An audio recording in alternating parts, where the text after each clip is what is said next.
All right. Welcome, everybody, back to Optimum Ideation Podcast, where we're streaming live. And we've got a fantastic guest today.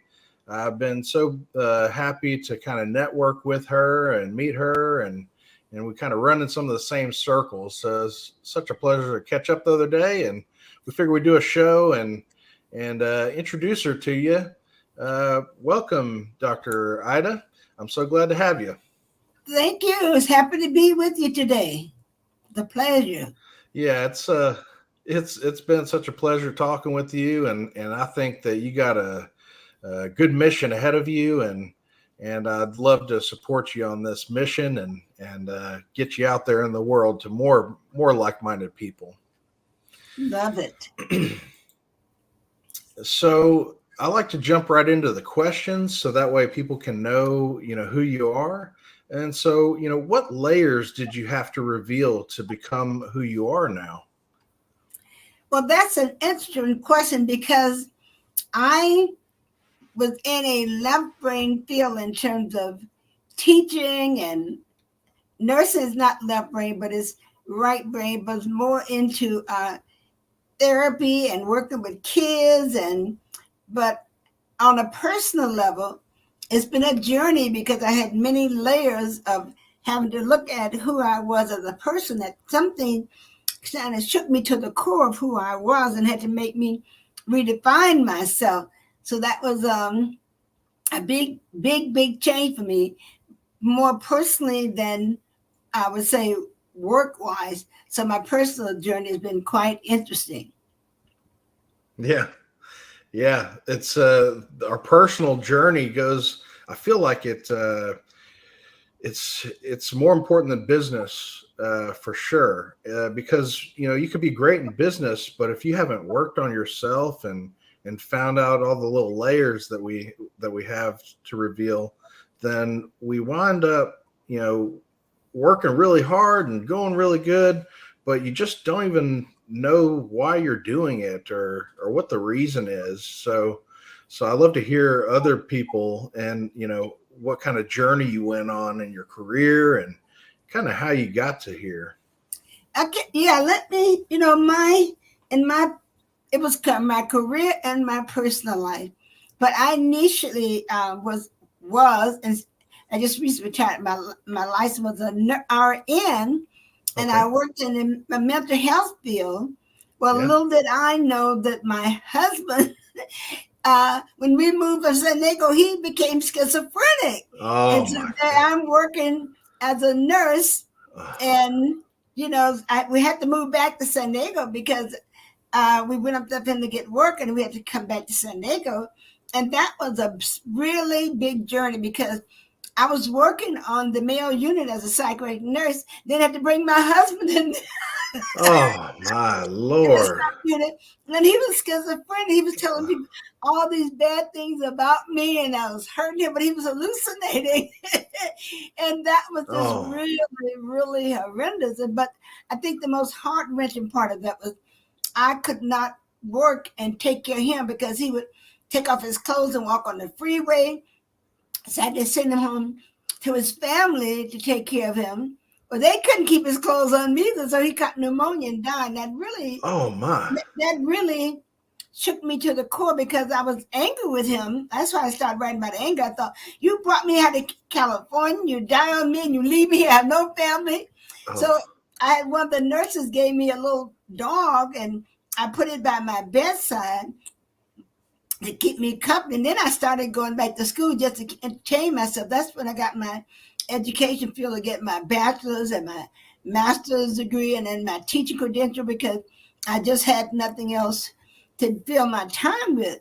Yeah. And then later on, I end up during that time. The boy that I foster boy, I had to bury him. He got shot by gangsters and Oh my gang gosh. members, and had to bury his mother and his grandmother. So that just really took a big toll on me. So I just kind of was immersed in my education and my clients.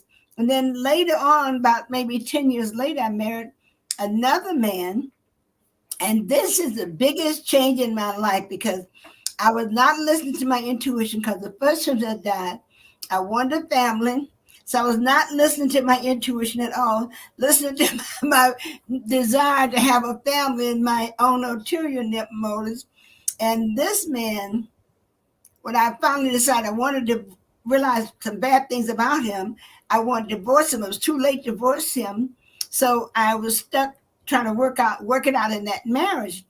But it really became a challenge for me because he once I found out that he had gone to prison and stole prison checks from people's mailbox and all this stuff, then I talked to him about leaving him, and that's when he became emotionally, verbally, and physically abusive. And this was the most challenging time of my life, and I just had to learn which marriage. I learned a lot because I went to marriage enrichment, marriage and counseling, and all of that stuff to try to keep the marriage together.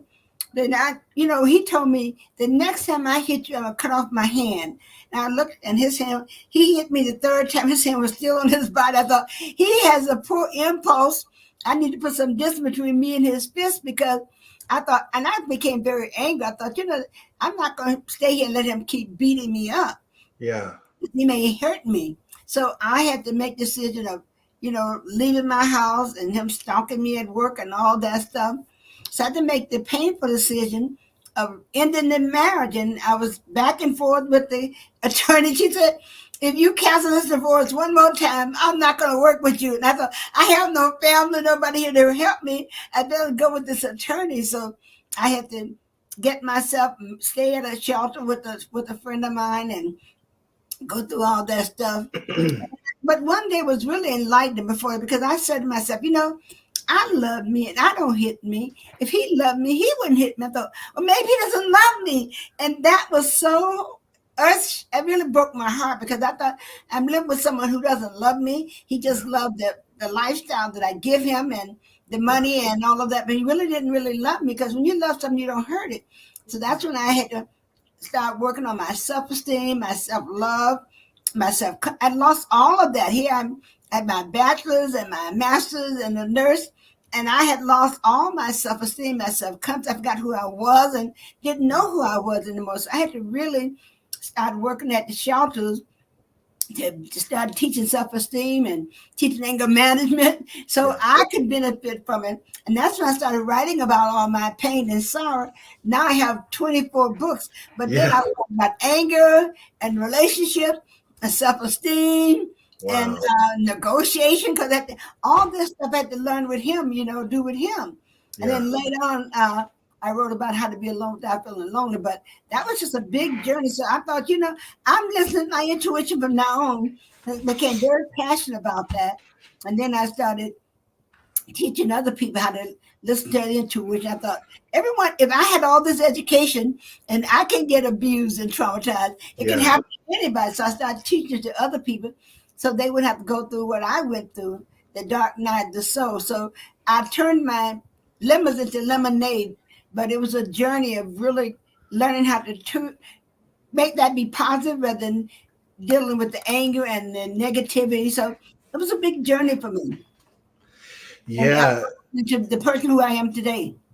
I appreciate you for sharing. It's everyone goes through different struggles and different trials and tribulations. And, for you sharing this, it's such a powerful thing. Like, I imagine there's someone that may hear this in the audience and has been through that, or maybe they're going through it now. And here you are, now you are helping the older version of yourself. You're helping the past life and helping others to heal. That's such a powerful thing. And, that's what the show is about, is giving people a stage that are helping build platforms to help others. And so, I'm glad that you're strong enough to share this and be able to talk about it, because, us facing the things that we're afraid of, us facing these kind of self-humiliations, if you will, And it's like, Well, I didn't tell anyone at work that my husband was abusing me yeah, because I have these black and blue marks on me, but I couldn't yeah, talk about it, and I had no family to talk about it. So, yeah, people, when you have no one, you certainly, although I wasn't comfortable going to my minister either. So sometimes you just keep this burden inside of you, but wow, you do need to talk to someone. So I did go to a therapist and talk to someone about it. So if you are in that situation, find someone to talk about. You're going to be humiliated. You're going to be embarrassed. You're going to feel ashamed of yourself. You're going to feel like it's your fault. But yeah, it's not your fault. You just happen to get caught up in sometimes we get caught up in these emotions, these feelings, and my desire to have a family yeah, preceded me using my intuition, my common sense. So we all listen to our emotions and our feelings, and it can take us to dark places sometimes. yes, yes, yeah. Lord knows I've had my fair share of bad relationships, and stayed in places I shouldn't have been for way too long. And I'm just blessed to be where I'm at now with my wife and children, and just kind of being in this position to help people now, along my career as well, with recruitment and helping businesses grow.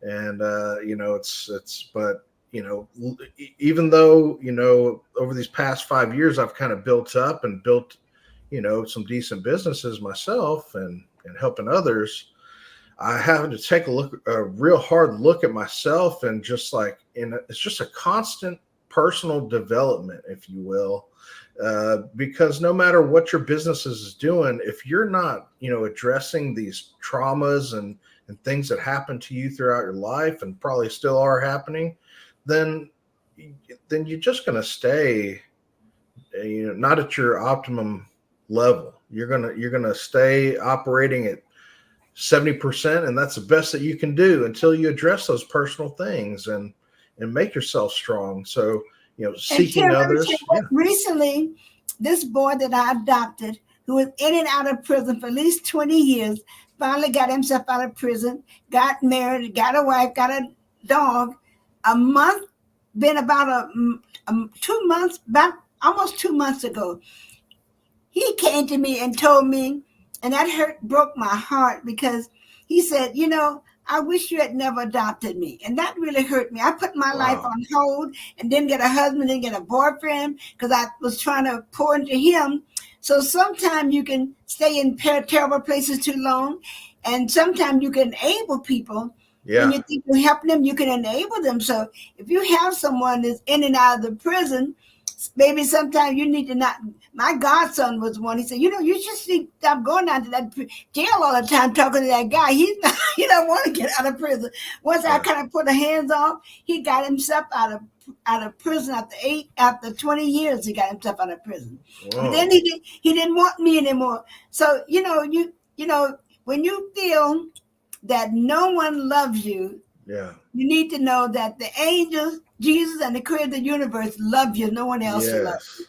And besides, Yes. you can always call me, and I'll let you cry on my shoulder, because I've been there. When there was Yeah. nobody there to talk to, I Yeah. had to go within my own soul and talk to my own angels and Jesus and the creator of the universe. Yeah.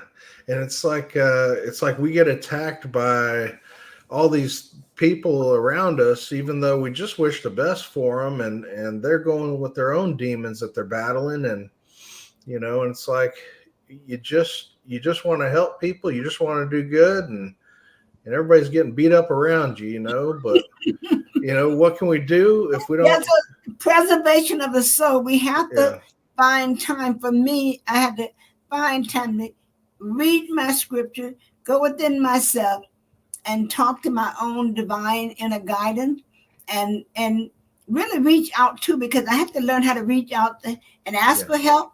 Yeah. We do have to learn to reach out and ask for help and not be ashamed of it. He may have all these degrees and all this education. I still have to humble myself Yeah. and say, I'm a human being and I'm hurting and I need help. So I had to Yeah. find someone to talk to.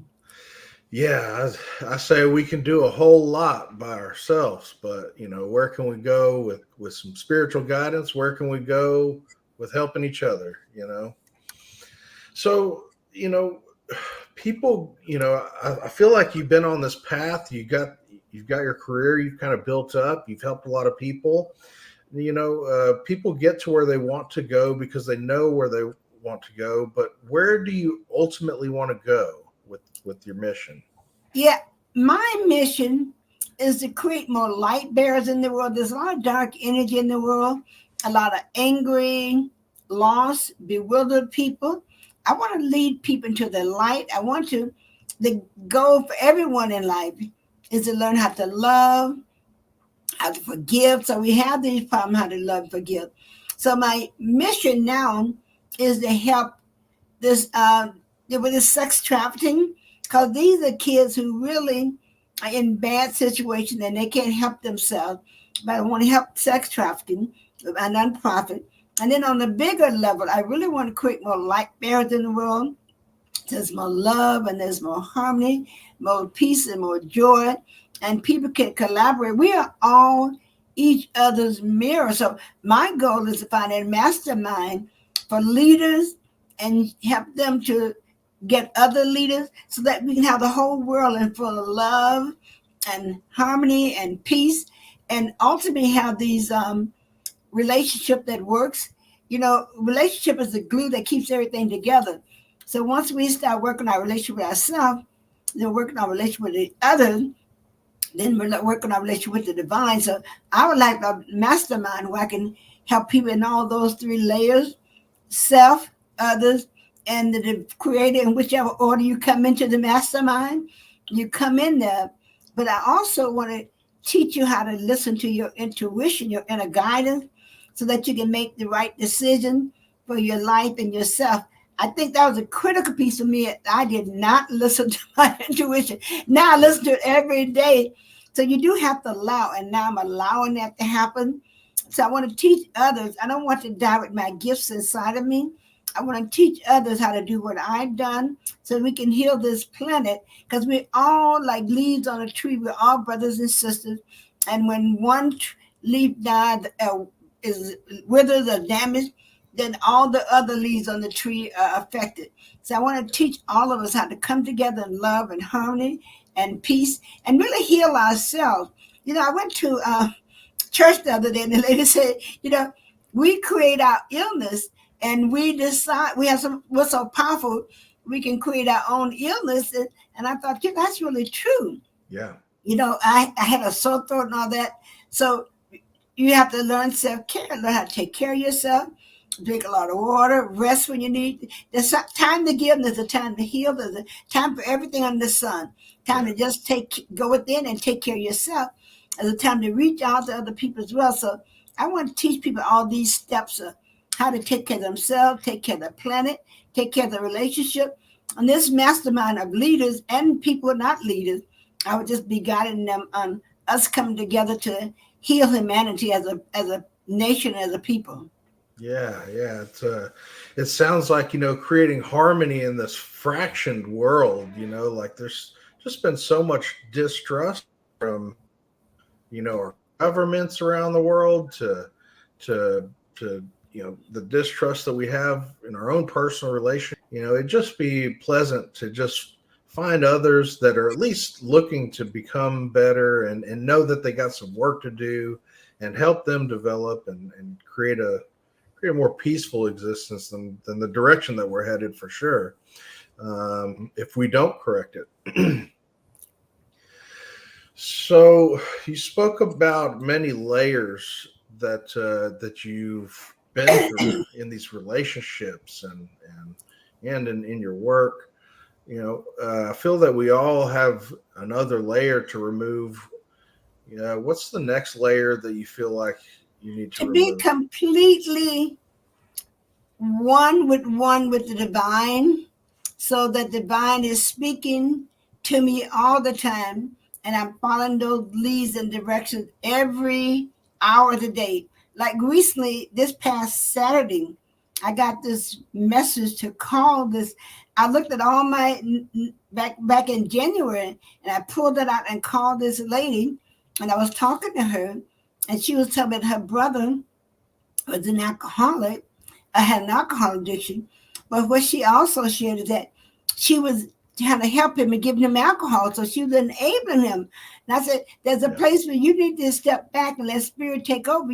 You can't do everything for your brother, and you're in the way of him getting well. Now, you know, you need to let this creator of the universe come in and let him heal spiritually. Like these people on addiction, they need AA and they need the higher power. But if you're always there in the way, then the higher power, they can't connect with higher power. And when we leave the planet, we're not going to go back to our drugs and to our husband, our wife, our daughter, our children. We're going to go back to the creator. So it's better, you know, if he's dying and bleeding, it's time for him now to make some peace with the creator before he leave the planet. Yeah, it's really Well, she said, I thank you so much for giving me that message. She said, I didn't realize that I was an enabler. No one ever told me that. Wow.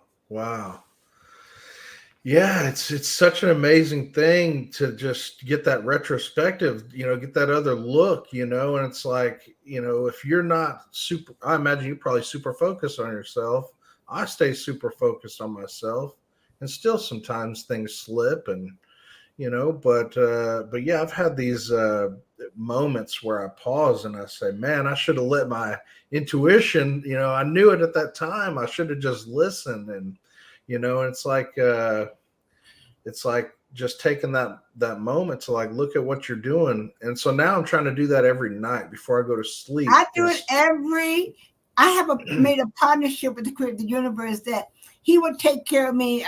I say he, she, you know, I know gender and their spirit doesn't have a gender, but I just say, you take care of me and I would just do whatever you need me to do. So I just follow my lead, whatever my intuition leads me to. I just pick up the phone and call that person. I tell myself, they either coming to bless me or I'm going to bless them. But someone's going to be blessed by this conversation.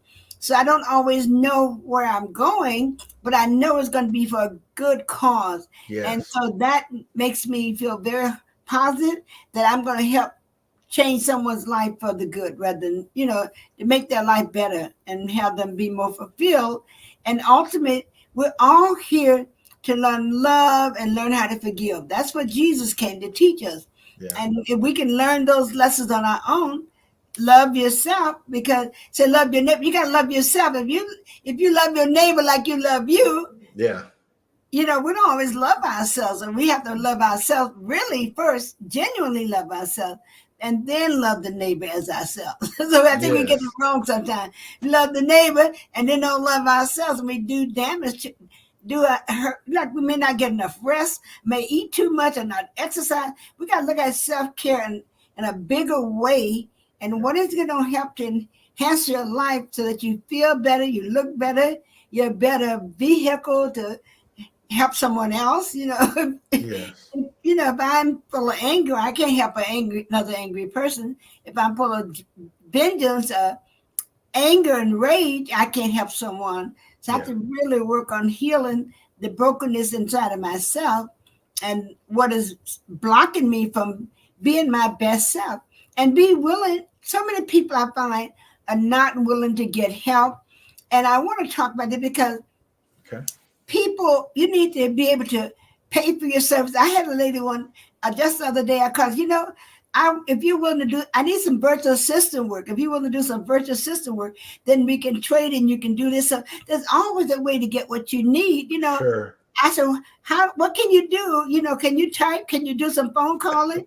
So there's always a way to get money, but people let money get stuck in the way of money. You can barter and trade. People barter and trade years ago, and you can do the same thing again. So people should never say they don't have money, because if God can take care of the birds and the eagles and the little snails and the little grasshoppers, you know, and the birds, why would he not take care of his own people creating his image? So we need to really, there's so many ways to get money. We just need to stop limiting how money shows up.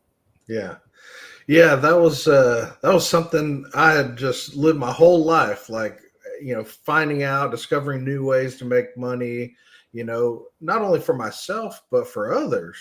And it's like, I've Uh-huh. literally built my organization so I could help people monetize and, help them find other ways to generate revenue streams.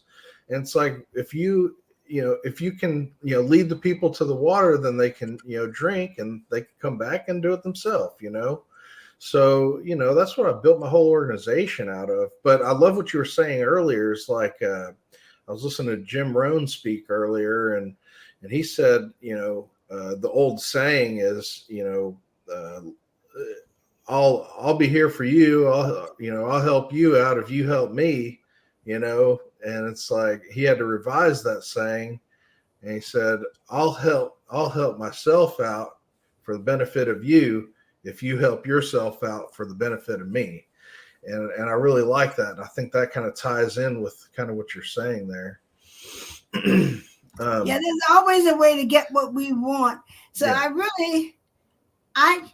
I really cringe when people talk about they don't have enough money. If you have enough oxygen and you can breathe and blink your eye, there's a zillion ways to make money. You don't have to be, it doesn't have someone have to come up and give it to you in your hand. Yeah. There's so many ways you can trade your services and make money. God didn't bring us here to be poor and abandon us. This is a prosperous universe. We don't have to buy oxygen. We don't have to ask our eyes to blink, our nose to get moisturized, our throat to get moisturized. All of this is abundance of things given to us, and we have all we need. Now, why can't we come out of abundance and plenty and say we have plenty? We have plenty of oxygen. You don't have to buy it and ask, where's the next breath going to come from? It's there. You just have to be still and breathe. Keep breathing. So we are really wealthy. We have a wealthy body. The thing is, we need to create a wealthy mindset. And that's why I come and help people to move the cobweb out of their mind and create a abundant mindset. So that's what this mastermind is helping people to look at what's limiting them, what's holding them back, and help them to move through those limitations so they can feel abundant and prosperous, because we have a world of abundance. Abundance is everywhere around us. We have to change our mindset, change our belief, and change how we talk about what we have.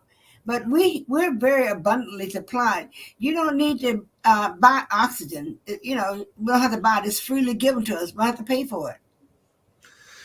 Yeah, I love that.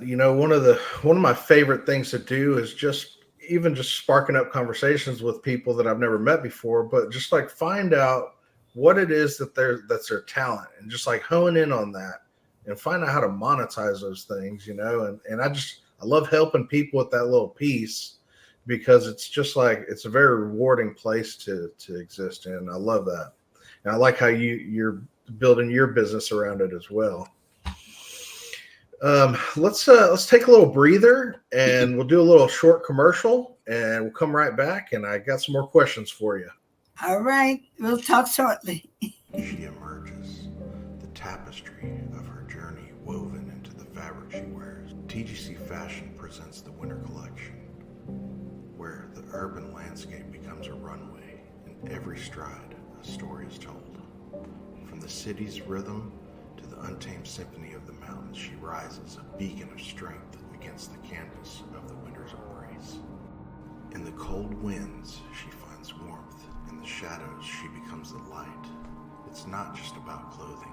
It's about an attitude, a narrative, a woman redefining the season. Alter your closet's DNA. Each piece a genetic code of style, designed to transform not just what you wear, but who you are. It's not just fashion, it's an identity. TGC Fashion, where every outfit is a new chapter, and every woman is the author of her own story. Together, we alter the genetic sequence of fashion. That's pretty good. All right. So when you first started on your journey in this career, what is something more trying than you had expected? Upon becoming a registered nurse, I didn't realize, you see people at the most vulnerable stage. I see them beginning life, but you also see them ending life. And my mother once said, once a woman tries a child. And so you have to learn how to live with the aging process and learn going through life is a journey. And I never realized that it's a journey. And we create this script before we came here. And so we learned backward what we created. Yeah. So now I want to teach people how to be in the moment, how to live in the moment, how to really start from the beginning and live life victoriously and look at the journey that you're on so that when you at the end of your journey, you won't regret having done anything. One of the biggest lessons for me when I was in Chicago nursing school, this lady, Miss McArthur, was my godmother, and I wanted to call her, and I didn't call her. And then one year I sent her a Christmas card, and she had passed away. So I don't want to live in regret about not doing it. So I do it now. If I'm going to call someone, I call them right now. If I want to tell them I love, like my nephew, I just want to call him. He said, I was going to call yes. Well, he didn't call, and I just called him. And another lady at my church, I hadn't seen her in about 6 months. And so I called her. She said, I'm glad you called. So we just have to live every day if it's our last hour, our last breath, because we don't know. I don't know, and you don't know when that time has come. So I don't want to take life for granted or take for granted not saying hello, I love someone, saying what I need to say to them in that moment, because they can be gone in a minute. Life is not promised. The one thing we don't know about life is when we're going to take our last breath. Yeah. That's a mystery that only God knows. And he tells us when it's close to our time to come, when that time is ending. Most people get a conversation with spirit.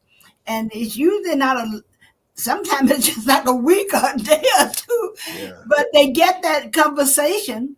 And then they know my dad got that conversation. And God told him it was not time for him to leave. He needed to come back and work on healing his relationship with people. So he lived 6 more months, but God came to him and he's ready to go. And he went to that light and he said, God said, no, not time now. You got more time to go. And my cousin had like 6 kids and she had a car accident and she was going to the light. The spirit said, no, you got to go back and take care of those kids. It's not time to come right now. So she lived until I think she was like 65. So she got to see all her kids grown. So people have that moment, that recognition with God, spirit, or when that is.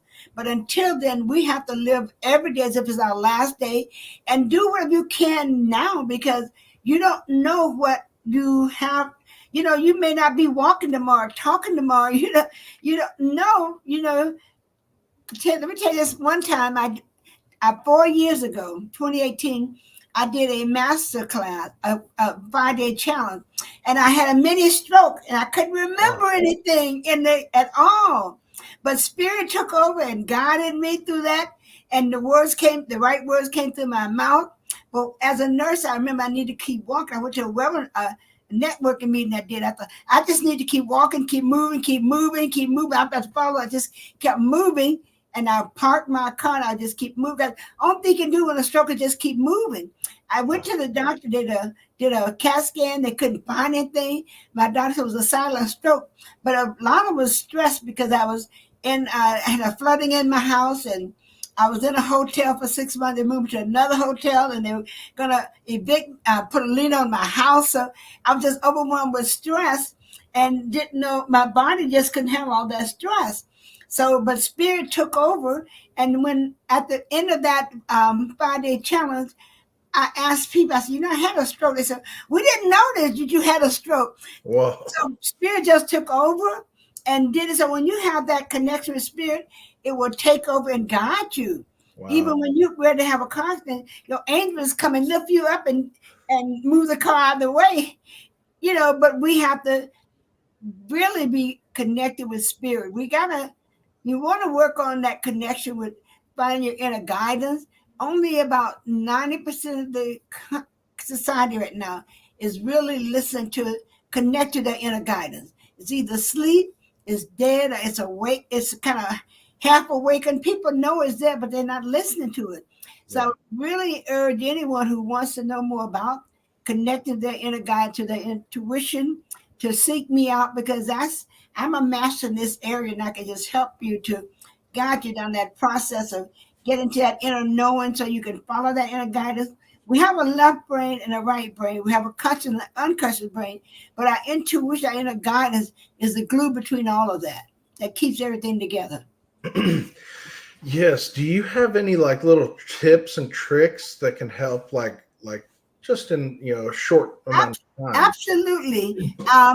I recommend everyone take some time. If I'm just talking to my client today, uh, taking, I told him to get up to 20, 15 minutes, but he was talking about his mother's getting into that state of like forgetfulness and overthinking and all that. And I said, just take a moment where you hold her hand and you just be still with her for a second. She can't. I said, well, just start with 1 minute at a time, because she said she talks all the time. Just say, Mom, with 1 minute, just start with 1 minute and get her down to that 1 minute, and then keep her expand. But also I tell them to get her walking, get into games, get into activities, get her doing something other than just sitting watching TV. But the body has to move. The flow, the chi in the body has to move. It just has to keep moving.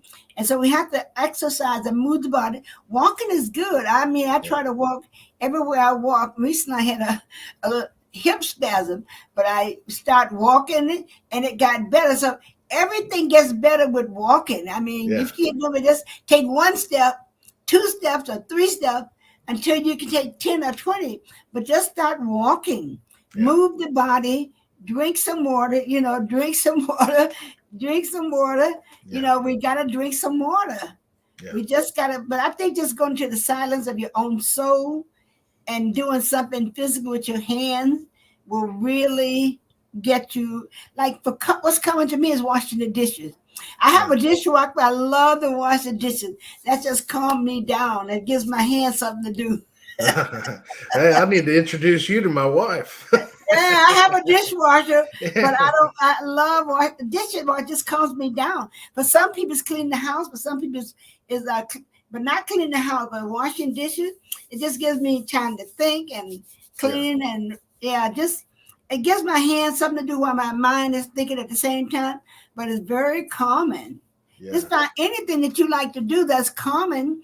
It could be cleaning, washing the floor, or scrubbing the floor, or cleaning the table, or washing the car for guys, or at the lawn, mowing the lawn, anything that can take your mind off of you and get you into a higher place with nature, or your spiritual place where that is, where you're not worrying, you're not thinking, you're just really connecting with the divine, with the creator. Yeah, some of my best ideas come while mowing the yard, and I'm gonna start bringing a pad and paper when I go mow the yard or something. But yeah, you're right on that for sure. I've been following a few little masters in it's called Qigong. It's like it's just movements of your body. It's like it looked odd to someone that had no idea, but just doing these odd movements with your body. And it's just like your body needs this, like we are this energy. And it's like, even though it might look foolish, you do these little movements and things and you're like, wow, I feel so much better. And, it's like,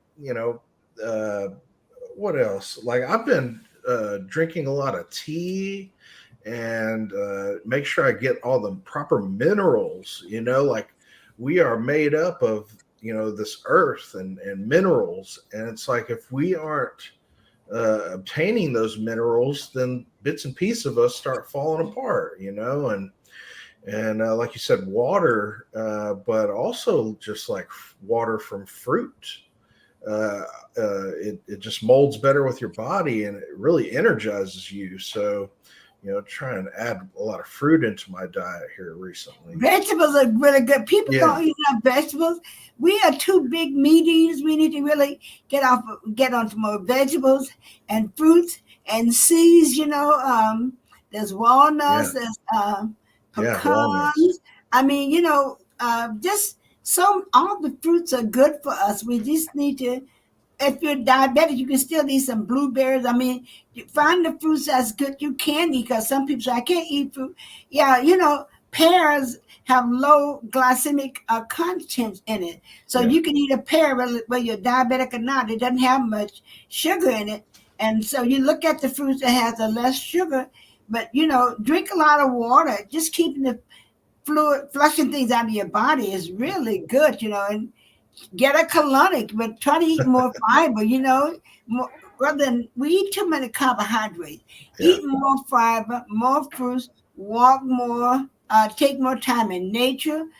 Let your mind get a chance to just free think, let those ideas pop into your mind, because that's spirit talking to you. All these thoughts that come up, that's spirit talking to you. Now we Wow. do have the chatter in the mind, but the words from spirit is very different than chatter in your mind. And that's why I help people distinguish which is which one to listen to and which one not. If you're worrying, that's chatter.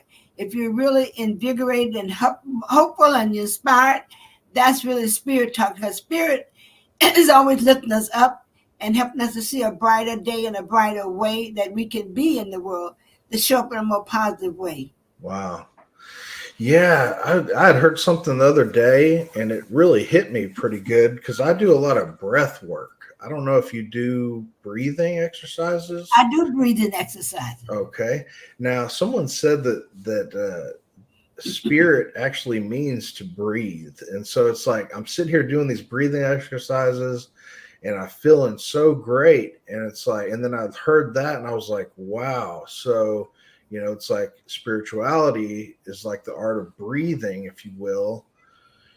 And like you said earlier, oxygen's free. It's free for everyone to do breathing. It's just such a powerful thing. And it literally was able to break me from having these anxious habits that I used to have.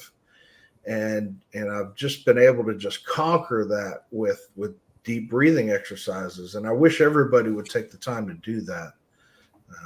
I think It's just breathing deeply. We be very shallow. When you start breathing from the tummy, yeah, breathing in from the tummy, and a full exhale, and yeah, then inhaling, and then a full exhale. It was not, but it's just really letting it come in and flowing out, yeah, and letting the energy circulate throughout the body. Our body is energetic. We are all energy. We have flesh, but the flesh is moved by energy. You don't have to ask your eyelids to blink. You don't have to let the things in your nose, the little hairs move around. Everything is energy. The blood is flowing. The white blood cells. We don't have to regulate any of that stuff. Is already flowing all the time. We even thinking our mind is going all the time. We don't have to tell our mind to think. We have to tell our eyelids to blink, our nose, our ears. We are beautiful machinery. Everything is working divinely. We're better than Rolls Royce. We're finely tuned. We yeah, just have to treat the body like it is a Rolls Royce, and it will yeah. function as a Rolls Royce. You don't put cheap gas, regular gas, in a Rolls Royce. Well, how would you put in your body? So stay away from all those carbohydrates, and all that candy and that Mm, sugar, and start using some stevia or something. You drinking more water, drinking some lemon, and purify your body. Another day, I got me some celery juice and put an apple in it, and yep, blended that and drank it. And yep, so, my uncle used to drink a raw egg once a day. I sometimes put it in the milk. yeah, But it helped his lung. He used to sing, so it helped help him to keep his singing voice. So yeah, you just gotta, drink some lemon water every day. Is good to drink lemon water. Purifies your body. So cuts down the phlegm in your throat. So there's just some simple things we can do to love the body, but you gotta exercise the body. If you stop moving the body, it's gonna die. It's just like a car. If you let the car sit still, it's gonna get rusted. The parts are not gonna work. We have the same, except we have a Rolls Royce body. yeah. We do. We have the best machine that was ever created, and if only we were taught that at an early age, I feel like we would be better off. But we've been programmed the wrong direction. And I only hope to meet more people like yourself who speak like I do about this machine, because it is the best machine ever created. And it's not by accident. It's this is an on purpose created machine to manage this world, to create things in this world, to create goodness, create positivity. And we just got to learn how to hone it, and that's what you're here for.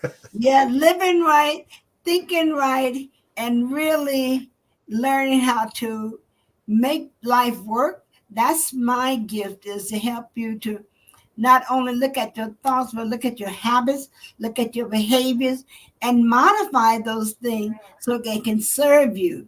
Yeah. The better you are as a Rolls Royce, the better you're gonna help all the little Volkswagens on the freeway. Yeah, for real.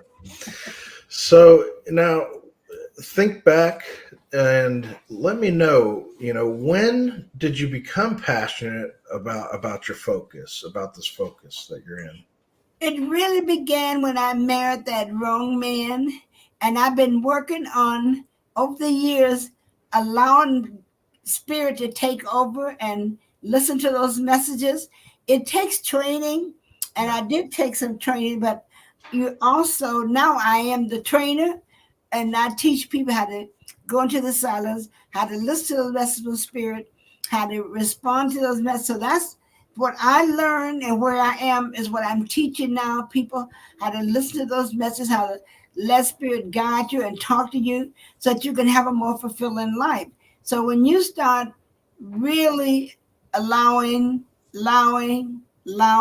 trusting your inner gut, your intuition, your instinct, your inner guidance, that's work healing from the inside out.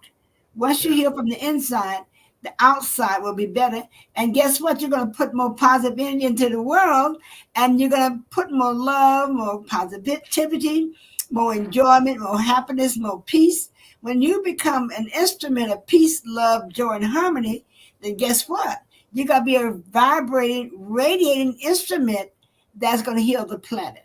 And my goal is to help everyone to be that fine-tuned a vessel where you allow, you listen to it, you're open to it, you expand and you share, and you pass the energy on to heal the planet. We can just do that. We don't have to worry about people going to prison and wars and all that. We can become a love magnet, a wealth magnet, and a healing magnet for ourselves, and then radiate that out in the world. What greater gift to give to the world than for you to be a fulfilling a person who has a fulfilled life, who's living on purpose, who is listening to your inner guidance, living right, thinking right, and having right relationship with yourself, with others, and with the Creator. That's a secret. That's a secret to longevity. That's awesome. That's awesome. So think back and let me know, who were some of the greatest contributors to your character? I would say my mother and my dad, because my mother started drinking wine when I was 12, and it was help her with her anemia. But then she got addicted to that alcohol. So I had to take on, become the parent in the house. My dad and she both drank on the weekend. And so I had to become so it gave me a chance to step up to the plate and be the leader of the house on the weekend, because they were not the leaders. So my dad and my mom would just go out having fun and left me at the house. And so I had to take up the house. I learned leadership skills from that. Plus my dad was a salesperson, and my mom had persistence. She didn't get much money, but she worked 2 jobs. She worked at I came from the South, so she worked in the laundry at the hospital the week, and on this Saturday she went and cleaned house for the white lady who was a nurse. And so that's why my mom got this passion about working with nurses. Plus my aunt was a nurse, so naturally I became a nurse. And then I was working with my teachers. I was in plays all the way up until the 12th grade. And my teacher, I'd go by her house after I got out of school, and she would always sit with me and talk with me. So I became a teacher because I was around, inspired by a nurse. I was around teachers. So, my teacher, Miss Bascom, Miss Appreciate, they helped me. They always had me in plays. So it was the people in my immediate environment, in fact, that really helped inspire me. So I had foster mothers, adopted mothers, and they were career people. So just a lot of people in my family. My mother and my dad was the greatest teacher. Then my aunt Ida, who I was named after, was a nurse, so that gave me the inspiration. You couldn't talk to me about anything except nursing. When I was growing up, as a boy tried to talk to me, if you want to talk about nursing, we weren't going to have a conversation. Yeah, yeah. Because I was determined to become a registered nurse. Wow, Nothing better to get in the way of that. that's awesome. Yeah, it's kind of wild how we form these, this path that we go on. What is your best piece of advice for an audience that truly wants to better themselves and others in this lifetime? I would say take some time to sit with yourself and see what it is blocking you. What are your blocks? Be honest with yourself. See, are you having negative thoughts all the time? Are you having resentment? Are you envying people? Do you see the positive in everyone? Because if you can't see positive in you, you're not going to see positive in other people. Are you complaining, finding fault with everything? See what your blocks are. Whatever lens you're looking out through, you're poisoning the world with that negativity. So become a more positive person, opening to looking at yourself and looking at how you can grow and expand. But I want you to always be looking at how you can get better. What's your next step? And be grateful for whatever you have. Even if you have a penny, be grateful, because some people don't have a penny. The more we are grateful for, the more we get. So give in order to receive. And give before. Once you give, my mother always said, God said, if you take one step, I'll take two, which means we have to start the process. Put something in the basket, the bank, giving bank, so you have some money to draw out when you need it. Just give kindness, give a penny, a dime. In fact, I was driving yesterday, and there was a man, I didn't get my dollar out of my wallet in time, and he needed some money. So I kept it on the counter. Said, the next person that comes on, he's going to get this dollar. So I went down too far away, and another man came, and I gave him the dollar. Yeah. I've always done that as well. And it's like, we may be in a more fortunate spot. So, what can we give? And sometimes it might not be money. It might just be a tip, or, sometimes a tip or a pointer is worth more than money anyways, right? Well, look at that lady. I gave her free coaching. She didn't pay me. Yeah, exactly. I always like to ask this question because I feel like it tells a little bit about us. But if you could interview 3 people, or it could be 1 or 2, 3 people, who would you like to interview? It could be live or dead. I really would. I'd like to interview Eleanor Theodore Roosevelt to see what was her mindset. Also, Helen Keller. I really like this Joan of Arc. Okay, yeah. And because they came through some times when women went through some turbulent time. Yeah. And even my grandmother, she was inspiration to me, because women we still don't have a woman president. So women are still not in a place of honor where they're revered. Not in our country, we still don't have one. So women are still, and Sojourner Truth, a little black woman kept them slaves going on that train and coming north. So women still have a long way to go in our society. Yeah. We don't have a woman president yet. Yeah. I may catch flack for this as a guy in the world today, but I do believe that before, I think that women were held more revered. I think somewhere along this timeline that we're on, it's almost like it's been covered up. But I think that women are a natural leader. And now this program has went so far to the other side of the mind that now it's been like a warlike world for centuries now.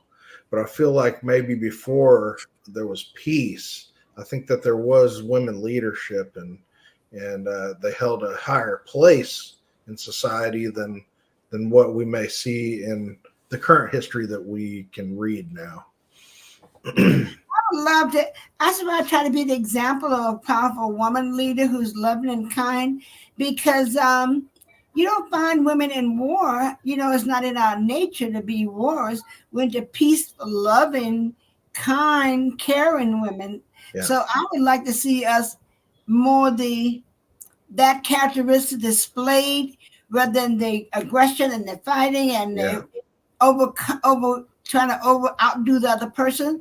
Women sometimes we think to be successful we have to become like men. We don't need to become like men. We just need to be more men need to lift us up. Yeah. But we need to find more men to lift women up like myself, because for a Black woman to get to the top, there very few people are there. Oprah, it takes 10 times as challenge. I've had more challenges just trying to become successful as a Black woman. Black women have a really challenging time to rise to the top. We're still not paid what men are paid, and white women are paid. So Black women still have a long way to go when it comes to getting our share of the income, the money.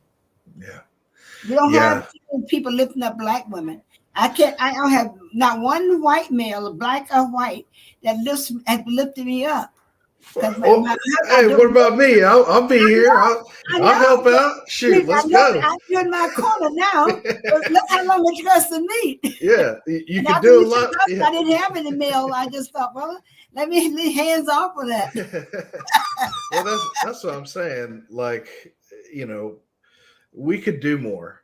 Men could do more. I would love to have. I'm glad you're in my corner, Tim, because it makes me feel good. Plus, because you're not an African American man, but you're from outside, Caucasian, that makes it even more enriching to know that you can lift someone up like myself, and you rise with me. So it's just a great honor to be lifted up and supported by you. And I appreciate you so very much. Yeah. That's real deep. I appreciate you saying that. It's the world needs more of this right here and less of what's been going on, for sure. Mm-hmm. For sure. So you're serving a great purpose. You served me today by having me on your podcast. Hey, that's what I'm here for. I mean, we can do a whole lot by ourselves, but man, when we get together, we can do. When you have someone who knows the craft and knows how to lead you to the right place, men they have a platform. They can lift more women up than they're doing. Exactly. They're not doing it. Exactly. So I applaud you for doing what you're doing. Thank you so much. Thank you. Yeah. I love the fact that you were just a multi-author, writing so many books. I think you're working on another one. Yeah. But, if you ever write another book, what would it be about? It's going to be Journey into the Soul. Yeah, Journey into the Soul. It's about listen to your intuition, inner guidance, but journey into the soul, the journey within, because that's where all the jewels are. We are such spiritual divine beings, and we have not developed. So my message is going to be channeled. So if you know anyone who wants to write a book and have me channel and have them take the words that I speak and turn it into a book, I want the whole book to be channeled from spirit speaking through me, so that it'd be easy for me to do something like this and have you, whoever, take the words and put it into a book. That would be awesome. So if you know how that could happen, I would love to know how we could manifest that. Wow. I actually, we could talk about that later, but I think I could do that pretty easily now. Okay. So I think I got some tools that would be very helpful for that. Okay. Well, the world would be blessed. The world would be blessed by that. Let's do it. Okay. Now, let's see. How can the audience get in touch with you? network with you, build a community with you? Yes, my website is Journey to Self Love, JOURNEY, Journey to Self Love. They can, if they really want to talk to me, I have a landline phone, 619-262-9951, where I do those soul purpose readings on. I can only text on my cell phone, so I don't use that as much. I don't know if, I can't only text on, so it may not be, I miss a lot of those calls on the cell phone. Plus, I get a lot of spam on too. Yes. But probably want to talk to me in person, probably the landline phone on my website. And my email is idagreen@cox.net. So I can look at that. In fact, I just got someone who found me online the other day and want me to work on the ADHD kid, because I worked with ADHD kids for like 20 years. With that anger, that's what helped me develop that anger, but because they are so frustrated, they get angry so quickly. So that's one of my passions, is ADHD and anger management and domestic violence, because I was in domestic violence. Yeah. So I know about that. Yeah, it's like we're all helping our past versions of ourselves. Yeah. Now, do you have a networking event or I have invention? Once when they go to my website, they can join. I have a first Wednesday interview spot where I interview people on my master class. Then I have a second Thursday in the month webinar where I talk about your intuition, how to grow and develop your intuition. And then I have second Sunday Words of Wisdom, where I go on Facebook Live and talk about what Spirit says to me, channels through me. So you have, plus I have a free intuition. If anyone want to, they go to my website, and get this free intuition assessment. Perfect. And I do it privately, personally, where they can book a session, and I can tell them whether intuition is dead or alive, or what level it is and how it can get better, improved, so they can hear those messages from Spirit. So they can get that right away on my website that I just gave you. Perfect. Yeah, I'll definitely make sure that all these links are added here. And that way it's shared across the internet, and whoever's watching this later on will be able to chime in and come find you. Okay. It's been such a pleasure. I've really enjoyed this time that we've had together, and I can't wait to see what else happens in the future. We never know. If you've got another message that you'd like to share, this is the end of the show. So usually people like to leave a little note for everybody. Do you have a little note that you'd like to share with the audience? Yeah, well, the word that I would like to share is be open to growing, to evolving, and your best days are yet to come. So keep hoping, keep loving, keep expecting the best, and the best will come. Your best days in front of you. You keep living, keep being positive, keep putting one foot in front of the other, and know that the best is yet to come. Beautiful. Beautiful.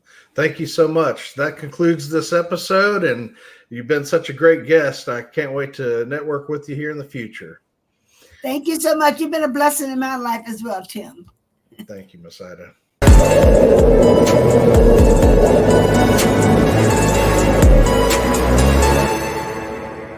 Authority People Production.